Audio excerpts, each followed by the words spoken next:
এবার যে খবরের দিকে নজর রাখবো, ইনজেকশন নেওয়ার পরেই শরীরে কাঁপুনি, হাত পা ঠান্ডা হয়ে আসা এবং জ্বর, এমনই উদ্বেগজনক ঘটনা ঘটলো এবার বর্ধমান মেডিকেল কলেজ হাসপাতালের স্ত্রী ও প্রসূতি বিভাগে।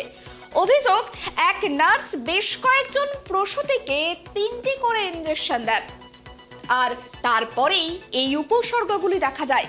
ঘটনার জেরে হাসপাতালে তীব্র চাঞ্চল্য ছড়িয়ে পড়ে। রোগীদের পরিবারের অভিযোগ, সমস্যা দেখা দেওয়ার পরপরই আত্মীয়দের ওয়ার্ড থেকে বের করে দেওয়া হয়। তবে হাসপাতাল সুপার জানিয়েছেন এটি সম্ভবত অ্যালার্জিজনিত প্রতিক্রিয়া এবং বিষয়টি খতিয়ে দেখা হচ্ছে।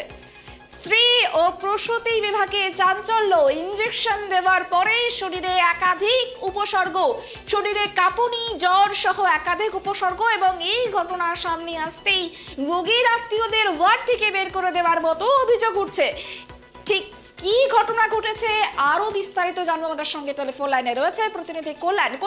দেখো, যেমনটি জানা যাচ্ছে যে প্রসূতি এবং স্ত্রী বিভাগে বেশ কয়েকটি রোগীকে ইনজেকশন দেওয়ার পরেই তাদের শরীরে একাধিক উপসর্গ দেখা দেয়।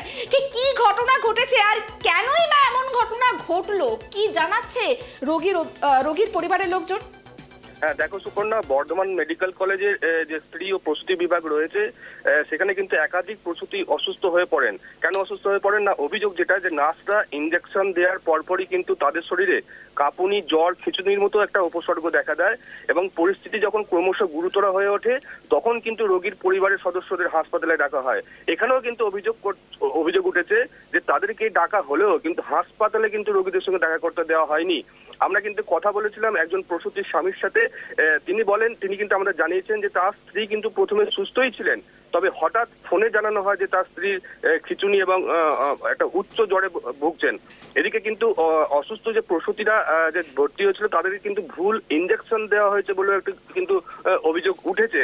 তবে ঘটনাটা নিয়ে মেডিকেল কলেজে যিনি অধ্যক্ষ রয়েছেন মৌসুমী বন্দ্যোপাধ্যায়, তিনি কিন্তু বলছেন যে ইনজেকশন দেওয়ার পর কিন্তু এটি অ্যালার্জি জনিত সমস্যা হয়েছে। তবে তাদের দাবি কিন্তু প্রথমে 7 জন প্রসূতি অসুস্থ হয়ে পড়লো, এখন কিন্তু তারা স্থিতিশীল রয়েছে। তবে সর্বশেষ পাওয়া খবর অনুযায়ী আমরা যেটা জানতে পেরেছি যে ইনজেকশন গুলো দেওয়া হয়েছিল প্রসূতিদের এবং যে ওষুধগুলো দেওয়া হয়েছিল সেগুলো কিন্তু বাতিল করা হয়েছে এবং সেগুলো কিন্তু পরীক্ষা করার জন্য ল্যাবে পাঠানো হয়েছে বলেও জানা গেছে। সুপর্ণা, একেবারে দেখো, তোমার থেকে আরো একটি বিষয় জানতে চাইবো।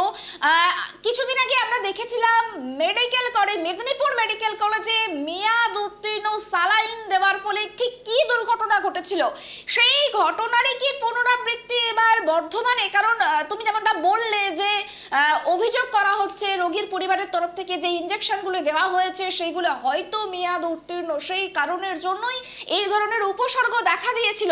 সেক্ষেত্রে কেন এই গাফিলতি? একদমই সুবর্ণা, তুমি যেটা বললে যে বছরের শুরুতেই অর্থাৎ 2025-এর শুরুতেই কিন্তু মেদিনীপুর মেডিকেল কলেজে প্রসূতি মৃত্যুর ঘটনা কিন্তু ঘটেছিল, যার ফলে কিন্তু চাঞ্চল্য তৈরি হয়েছিল এবং সিআইডি সেই ঘটনার তদন্ত কিন্তু এখনো চালাচ্ছে। সেই ঘটনার রেস কাটতে না কাটতে কিন্তু বর্ধমান মেডিকেল কলেজের এই ঘটনা নতুন করে কিন্তু উদ্বেগ সৃষ্টি করেছে, এটা বলাই বাহুল্য। বেশ, অনেক ধন্যবাদ আমাদের সঙ্গে থাকার জন্য। যেমনটা জানা গেল যে প্রসূতি, স্ত্রী এবং প্রসূতি বিভাগে যে চাঞ্চল্য ছড়িয়েছে ভুল ইনজেকশন দেওয়ার ফলে, অভিযোগ করা হচ্ছে সেই ইনজেকশনগুলির মেয়াদ উত্তীর্ণ ছিল, সেই কারণের জন্যই এই উপসর্গ দেখা দিচ্ছে। তবে সুপার সাফাই দিয়েছেন যে ইনজেকশন দেওয়া হয়েছে সেই ইনজেকশনগুলি দেওয়ার ফলে অ্যালার্জির কারণবশত এই ধরনের উপসর্গ দেওয়া হয়েছে, তবে ইনজেকশনগুলিকে বাতিল করা হয়েছে এবং গোটা বিষয়টি খতিয়ে দেখা হচ্ছে খতিয়ে দেখা হচ্ছে বর্ধমান মেডিকেল কলেজের পক্ষ থেকে।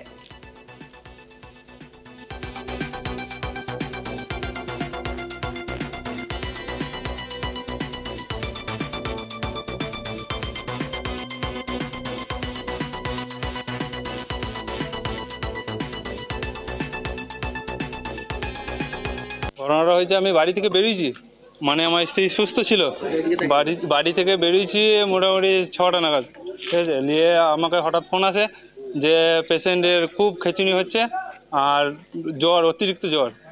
নিয়ে তারপর আমি আবার ফোন করি এখানে ফোন করার পর একটা দিদি বলছে ফোনটা তো তুলতে পারছে না, আর আমার বাচ্চা আছে শিশু ওয়ার্ডে, কাঁচের রুমে ভর্তি আছে।